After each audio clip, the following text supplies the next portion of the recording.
Welcome everybody to the Scale Up Show. This is your host, Ryan Staley, and I have a very, very special guest with me today. I have Steve Pockross. He's the CEO of Verblio and brings more than 25 years of startup, Fortune 500, and nonprofit experience.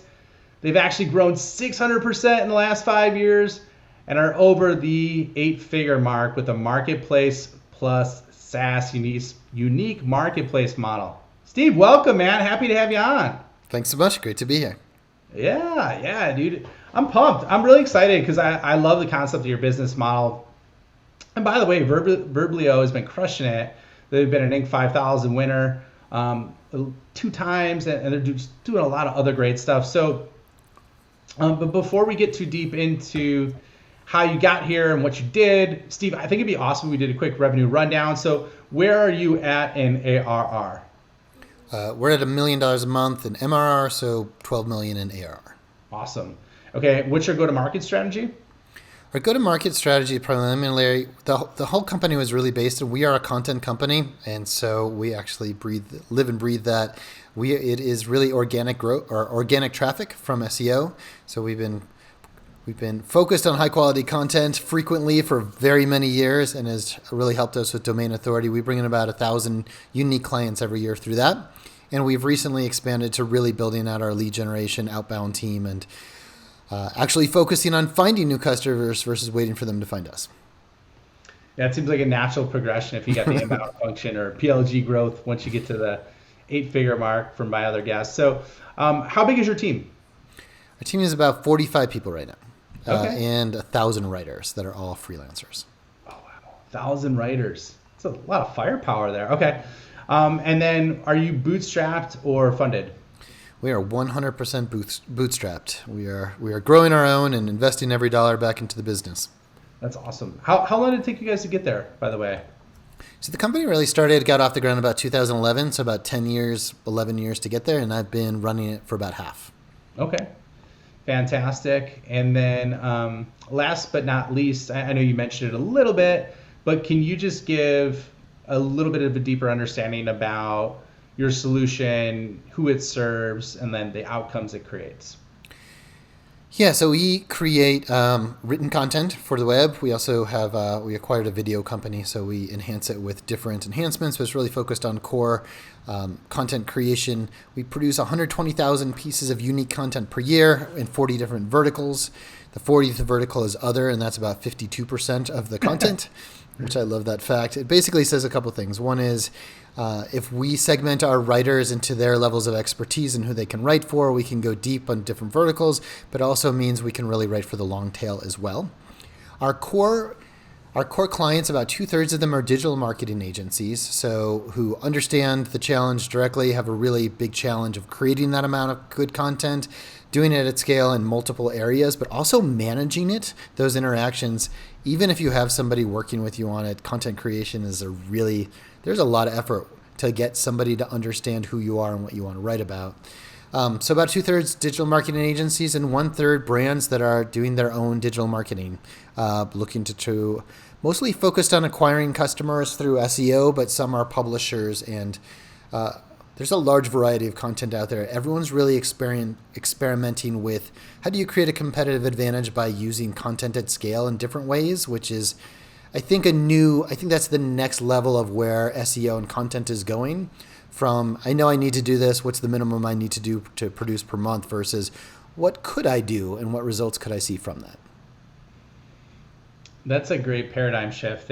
So you're thinking it's going more from, I love that, because I hear people say that all the time. All the founders that say, what's the minimum amount I need to do exactly to pass that gate to being, and would you say it's trying to shift to that omnipresence model, or in terms of focus, or like, walk me through that a little bit deeper? So first of all, one of the reasons I love working with digital marketing agencies is I don't have to answer that question. They do it for the client. They're the ones that are running all these mad scientist experiments on what works, how to experiment, because it's really hard to run a head-to-head test in content.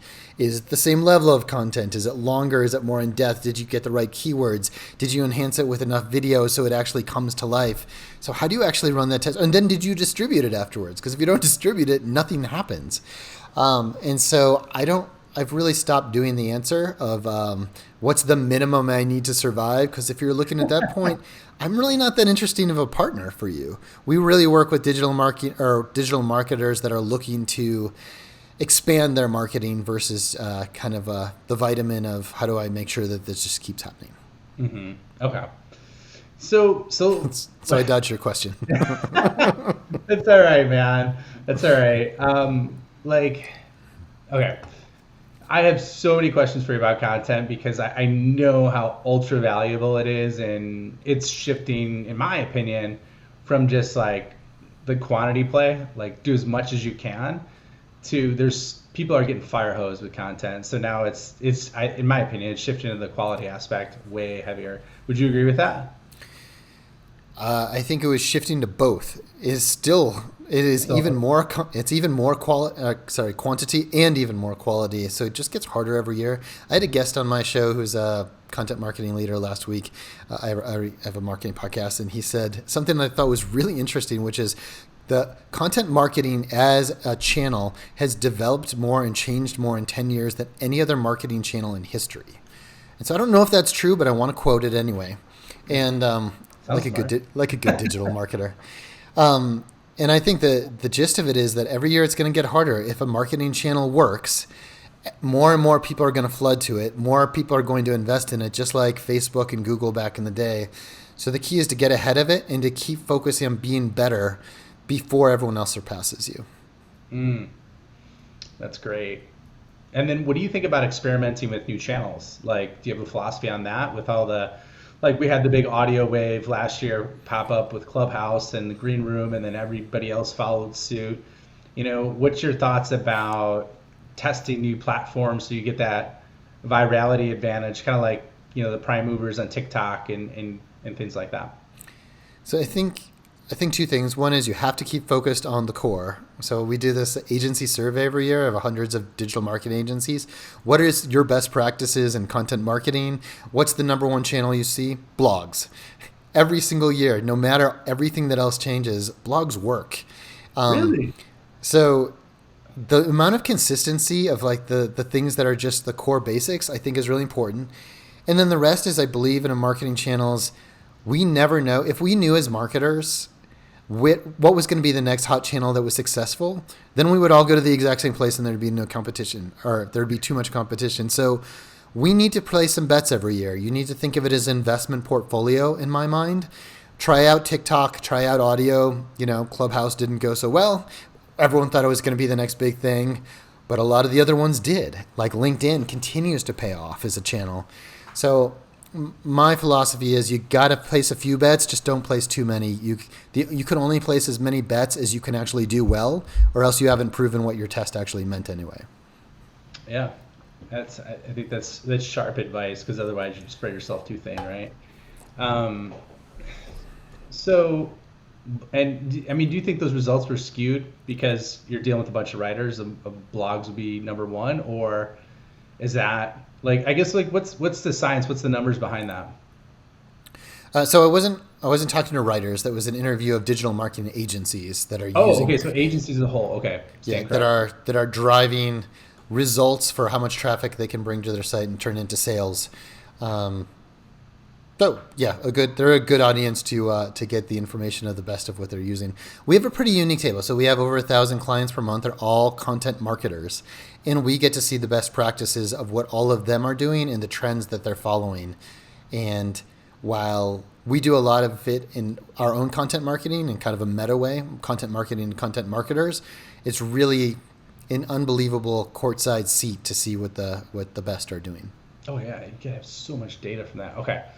I could geek out on this. So we'll come back to some of this stuff, because I just find it absolutely fascinating, and I think what you're doing is amazing. Such a huge market for it. I didn't realize blogs were still that heavy. So I'm learning. This is awesome. I think this is true with every channel, right? Like outbound sales, it still works. I didn't realize you still had to hire lots of BDRs in order to make outbound sales work. The core stuff is just stick there, and I think content has finally made it to the place where it's just part of the marketing portfolio. You have to do it. And so the first thing that happens when something becomes part of the natural way to do things is it becomes overlooked and looks at the old world, and that can't possibly be that interesting anymore. Yeah.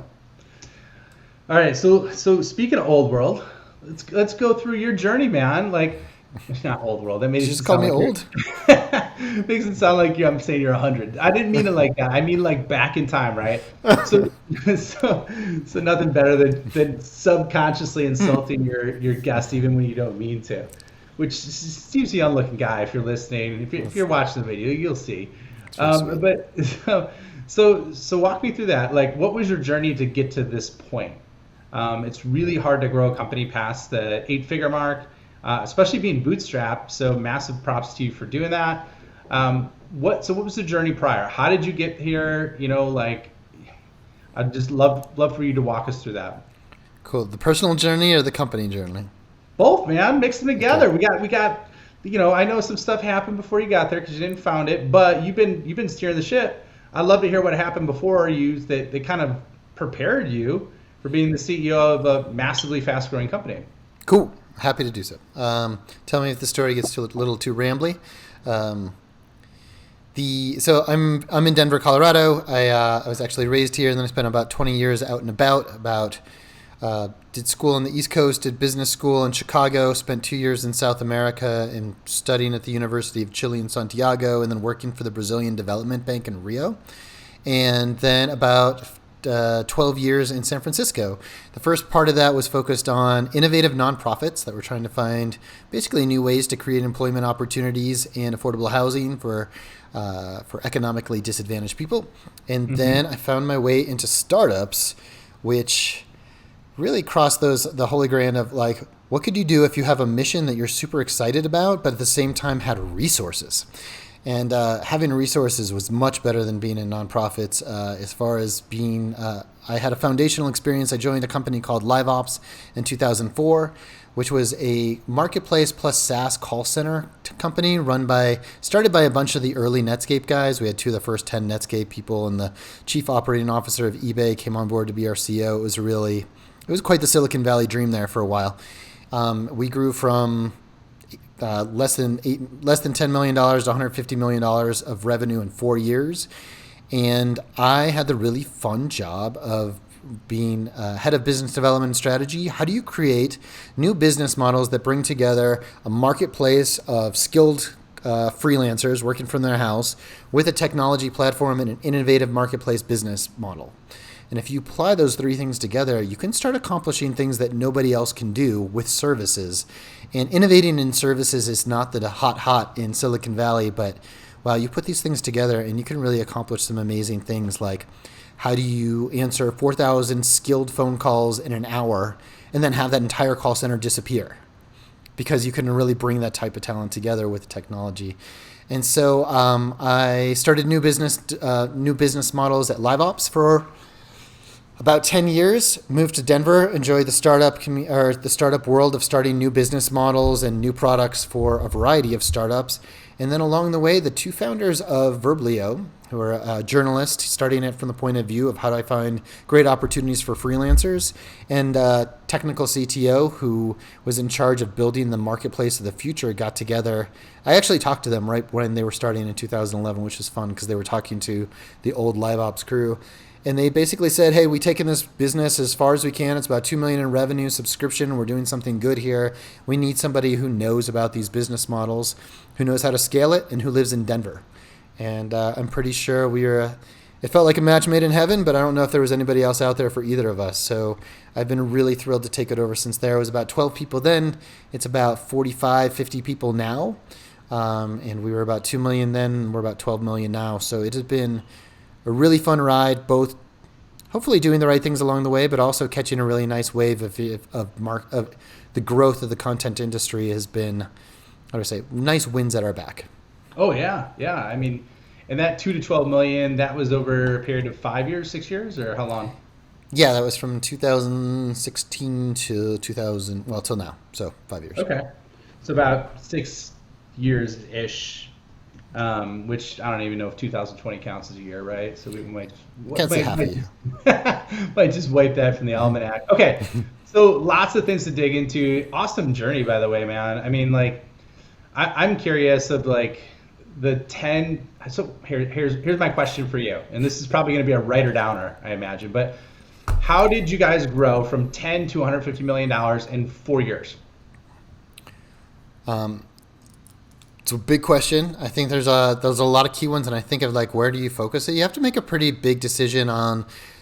So people, when asked that question, most people go to people, processes, and product. Kind of like, what are the Right. three main areas of how do you grow? And I think there's key decisions to be made in each one of those. So the first most important decision was, we are going to have the best product that we will sacrifice. And I know everybody says that, and it's kind of like the real question is, if you're going to build the best product, what are you going to sacrifice? So what are you not going to do? So what we decided not to do was invest in sales and marketing until our product was better, and invest all of those resources both into our tech platform and our operations team till we built up a model where we could really afford it. We had a different name at the time, and we desperately needed a rebrand, but you can't really rebrand until you have a better product, or else you're just going to rebrand a product that's not quite there. So on the product side, we decided where our allocation of resources. On our people side, we made a really big decision to focus on getting young A talent and to hire for traits over experience. And this is love that. Absolutely one of my keys to success that I would love to share with everybody. Not just define what traits you want in those people, because you're just not going to be able to afford somebody who's been there and done it before, and who fits your culture when you're smaller and bootstrapped and trying to grow. For us, that's curiosity, it's passion, and the feeling that whenever you have a conversation with somebody on my team, you leave it more energized than you did when you started. And if I can hire for those three things, I can teach them whatever I need to do on the skill set side, because they're going to figure out how to actually build the skills.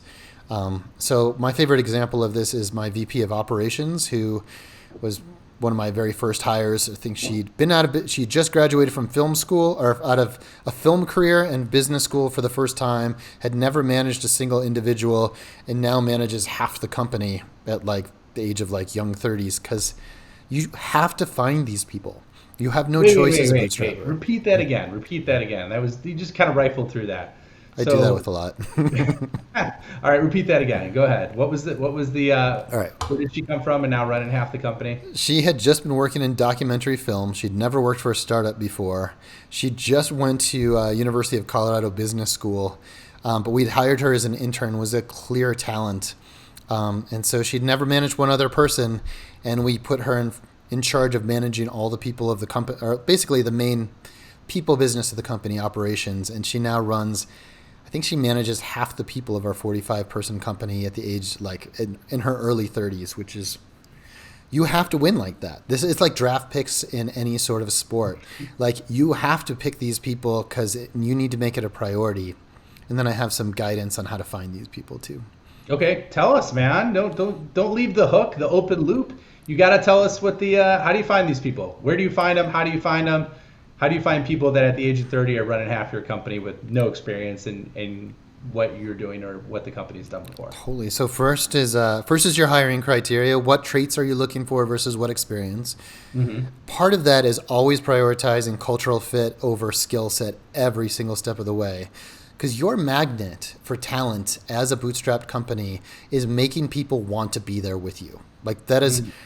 It's part of the flip side of that is brand. You want your clients who want to work with you is your number one advantage that you can do as a bootstrap company. And it takes so much work that very few companies put through the effort. So the first step is to figure out what traits you're hiring for. And the second, I love this technique, is write a killer fun job description that makes me laugh at least 4 times before I'm at the end of it. Because it's your marketing materials, and nobody thinks of it that way. This is your way to attract talent. That you want somebody to read it and be like, I want dying to work for these guys.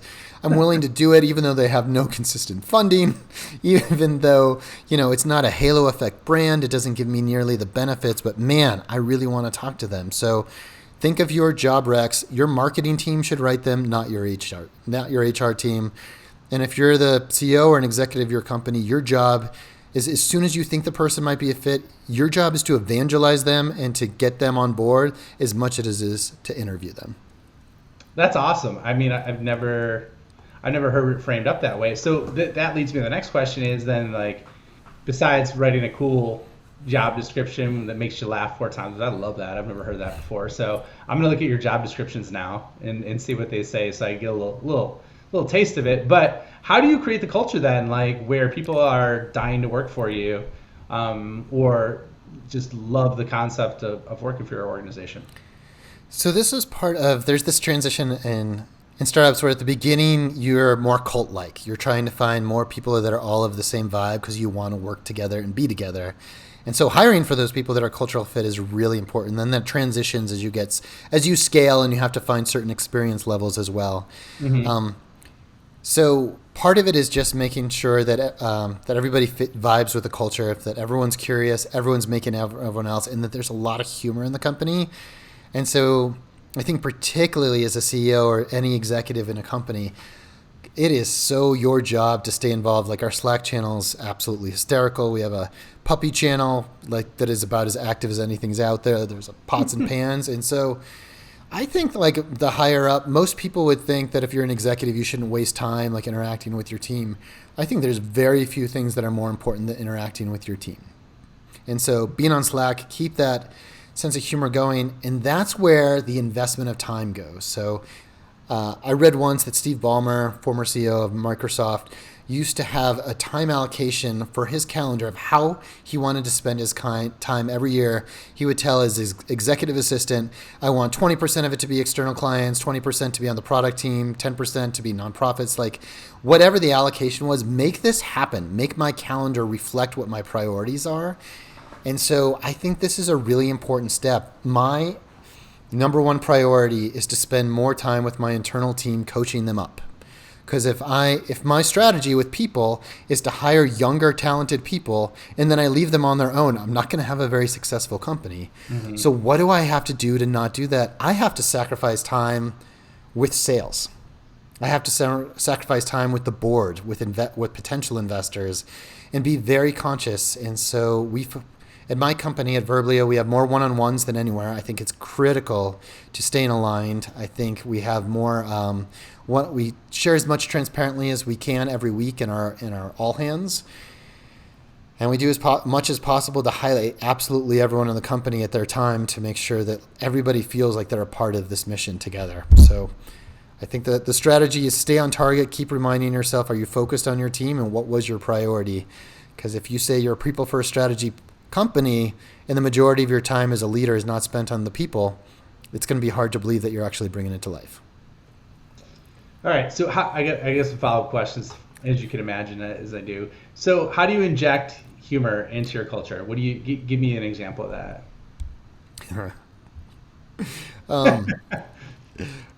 It's everywhere. Go to our website. It is deeply funny. There's a Yeti on our website.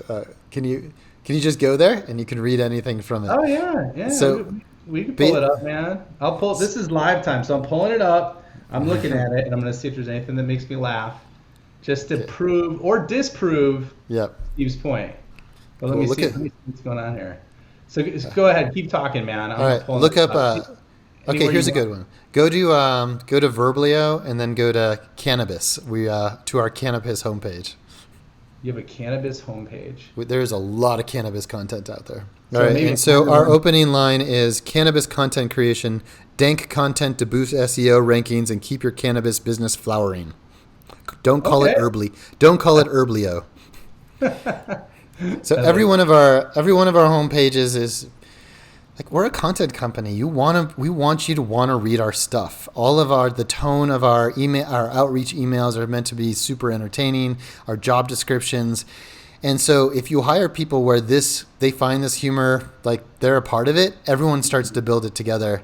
And then our magic secret sauce is we have an incredible copywriter who is basically the owner of the brand and comes and infuses the copy whenever humanly possible to just bring it to life. What else could we have thought of to make this more fun? Well, there's a video of you in a dog suit on here as well. Oh, you should definitely watch that. Okay, this is awesome. All right, I love it. I found what you're talking about. I'm jiving with you. Totally makes sense. So, okay, so switching gears a little bit here, because I can talk about this all day. but unfortunately we have limited time. So what do you think? Okay, so outside of hiring talent, because you just went through there, what kind of revenue systems do you think were critical in you going from 2 to 12 million in 6 years? So there are different stages, different revenue in kind of main big decisions were made. And so the first one was I took over the company that didn't really have a growth path, and it was really focused on small businesses and the subscriptions weren't running. So a couple of the key decisions up front that I think are available to everyone are first pricing, thinking of pricing as a strategy that you review all the time. I think of the 4Ps, pricing, it is unbelievable how limited knowledge there is about pricing and strategy and how to price yourself versus just looking at your competitor and being like, yeah, I should be about the same. I got some of the best advice from one of my board members who really couldn't think of anything else. She's like, I have no books for you. I have nothing else. I have one rule that I followed, which is if in my exit reasons of clients leaving my company, 10% of them are not saying my price is too high, my price is too low. Mm-hmm. That was it.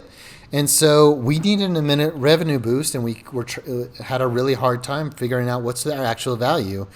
We were finding that our product, just like the classic Lexus pricing case study, where Lexus came out, they were trying to compete with BMW and Mercedes. Toyota was all excited, they had a luxury product, and let's say Mercedes was priced at $50,000 for a sedan at the time. Lexus came in too low at $35,000.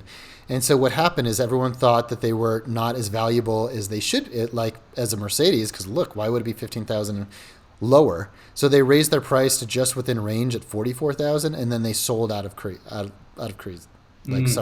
They hyper joke. I can't speak. Can we please edit out everything I just did? Yeah, no problem. So they really jumped their growth and started to compete at the highest level by raising prices for the exact same product. And so we found that our product was actually delivering more value. We needed to pay our writers more to keep making it better. And so one of the first decisions we made was to increase prices 10%, and it helped fund a lot more of the business. The second piece as those early stages was professional services, which is even if you're a platform, and even if you want to focus on how SaaS-like you are, to focus on what the client actually wants. And so we were a self-service marketplace, and it turned out that most of our agencies wanted someone on our team to manage the self-service platform for them. They manage plenty of platforms. And so we introduced professional services where we did more account management and editing before, and we added 15% to our revenue in 6 months. And so those two things really helped fund all of our future growth initiatives, which is a side story. Let me stop there before I go into phase 2. Yeah, no, I think that's fantastic. So keep going, man. Let's go into phase 2. Cool. Phase 1, have enough money to actually pay your bills and invest in stuff. Phase 2, build a great product, figure out how to actually find new clients. Then you get to really expand on brand, build out your content, go into new channels, start a podcast, and actually hire your first head of sales and marketing, or your first head of sales. So you can actually start targeting leads of people who might want to find you. So it is awesome. Organic traffic's amazing. It's cheap. It's an annuity. You invest up front and all of a sudden it keeps going. You can't even define the concept of CAC because there is no marketing cost for it. But at some point, in order to build a predictable revenue stream and in order to grow faster, you have to have more knobs that you can pull. And so figuring out that lead gen was the right time to do it. You also can't do outbound until you have a product and a brand that you're proud of. So phase 2 is really focused on the brand, and phase 3 was really starting to actually take that brand to the people. Okay. I love the kind of the roadmap, the 4-step roadmap that you gave. And I mean, here's the thing too, like outbound is really interesting. And I know we chatted about this prior. I think a lot of times organizations walk right by the systemizing customer to prospect referrals because deals will close in half the amount of time. And just kind of like what you're talking about, how there's so much content out there. There's so many offers that are being made to people. It used to be 500 a day. Now it's 5,000 a day. It's just insane of how many offers or how many times people are getting pitched.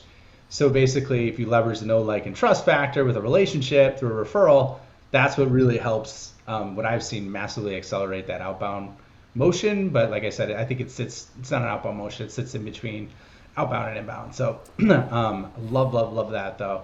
So all right, so we're just about up on time, but before we wrap things up, I want to do a quick kind of founder fire round, if you will. So who's your favorite founder or CEO that you follow or really enjoy? So one of my favorite people to follow is Sunit Bhatt. He was just the president of Boulder, which is a socially responsible outsource company. He's been on my podcast a couple of times. He's just a wonderful thinker about how to be people first in a company and has some truly thoughtful stuff. Okay, that's fantastic. What's your favorite book that you've read over the past couple of years? I read a ton, so this is a really hard thing for me to say. So I have to give you two.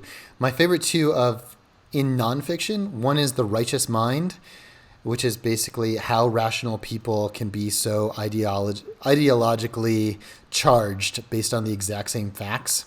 It's a truly fascinating look into psychology that I think helps you in every aspect of life, including business. Mm-hmm. The number one takeaway from that is, you might have heard this before, but it was really brought it to life, which is we think that our rationality is there to lead and then our emotions follow. And actually, our primal instincts choose everything that we do, and our brain and our rationality is only there to tell us that we were right. Yeah. And if you think of all humanity that way, it really changes the way you live. See, I've never even heard of that book. I'm going to have to check that out because I love like the psychological aspects and how people don't make any sense with what they do and they justify it rationally. So I think that's awesome. And the second one is Alchemy by Rory Sutherland. You might have heard of that one, which is he's the vice chair of Ogilvy in the UK, and he's basically brought all of the best practices and learnings from behavioral sciences over the last 40 years and applied them to advertising with the basic concept that humans do not respond based on rationality. They respond based on emotional impulse. And so you as a marketer should not be appealing to rationality, but to emotional impulse. It's kind of like the other side of the righteous mind, which is now that you know that humans think like this, how do you market towards them in a way that they actually respond to? Because all emotional campaigns do better than telling somebody else how great your company is and here's the 5 facts of why. All right, I got 2 books I'm ordering once we get off here. So thanks for the advice there. Sure. And then I guess what advice would you give to your 20-year-old self, knowing what you know now? So I worked in nonprofits back to the early phases of my career. I moved to San Francisco in 96 to 2000 during the greatest accumulation of wealth in the history of humanity. And I worked in nonprofits and I qualified for affordable housing then. And so while I love my nonprofit background, it is see what the trend is. That's where you can learn the most at any given time and do that. So you could really learn so much if you had joined a startup for 2 startups during that time would have been a lifetime of education. And so I wish I had followed that. That's so good. Once again, you're crushing it in this round here. Okay, where do you see the future of tech going? So I see the future of tech going into services. So if you think about SaaS as a big picture, which it's still amazing to me that SaaS became the term for software. I just don't understand how that happened because it was such a terrible name. Yeah. But what SaaS did is it took the workflow of every industry and started big picture like Salesforce, solving all of sales, and then making them as generic as possible. And the fact was they were convenient because they were in the cloud. And then company after company started being developed for every niche workflow in every possible industry. How do you do insurance claims? And what we now miss or what we've missed during that process is where do you find the human talent and the people that are actually going to have the skills to power all these processes? We've now worked so hard to get humans out of our businesses. There's going to be a point where we have to have a fine pool of highly trained people. This is kind of like the Verblio model. That's why I believe in it. And then apply it with technology and workflow to develop the end service that people are looking for versus helping companies just manage their own workflows. That's so good, man. Yeah, I see that all the time. Even with sales or marketing tech, they'll make such a large investment and then they don't use it. They use 10% of it. So that totally makes sense. And I think we're moving more to a results culture and expectation. So it makes sense that they're like, hey, we just don't want the tech. We want you to do it, so then it guarantees the results. Is that kind of what you're thinking, like going towards that route? Yeah, and I'll just yeah. So every company is trying to lower the amount of headcount that they have and increase the amount of SaaS products. There's just going to be a place where these companies are totally dysfunctional without pools of talent that they can rely on externally from their company that specialize in one area that can get the results done for them, like content. Okay, awesome, man. Well, thank you so much. This was awesome, and I loved our time together. So where can people find you? Where can they find more about Verblio? And then we'll wrap things up, man. Thanks. Verblio is www.verblio.com. I hope our website is both informative and entertaining as I've described it. If not, you can send me complaints at LinkedIn. My handle is Spockross, Spockross, or Steve Pockross. If you look me up, I'm the only one. And then my podcast is called Yes, and Marketing. And we took a eclectic view of a liberal arts view of marketing and interview different hosts because inspiration for marketing can come from anywhere. So I would welcome you to follow me in any of those places. Love that, man. Well, thanks for being on the show, Steve. It was a pleasure. And I look forward to everybody checking out the podcast. Thanks so much, Ryan. Pleasure to be here.